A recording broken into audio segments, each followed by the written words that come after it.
ينتظر هل يكون هدف ثالث للخنيسي في العداد الشخصي أم يتصدى عاطف. خنيسي دخيلي طه ياسين جول. طه ياسين الخنيسي. عاداتك يا هداف، عاداتك الشباك من علامة الجزاء يضرب قوة. 1-0 هدف أول للمكشخة في شباك عاطف الدخيلي.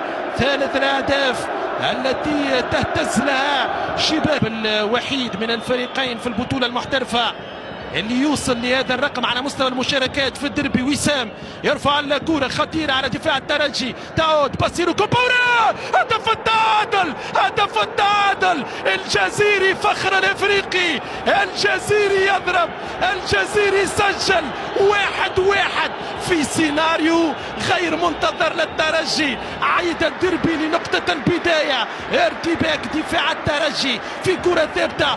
باسيرو يمهد والجزيري في مركز قناص، انطلاقه مع عوده دفاعيه للنادي الافريقي. من هناك يذهب حمدو الهوني، حمدو الياس شتي، التوزيع العرضيه، الكره الراسيه خطيره، جول خطيره، جول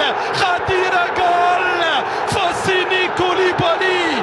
مساء احمر واصفر يحلق في سماء تونس، مساء احمر واصفر يحلق في سماء تونس.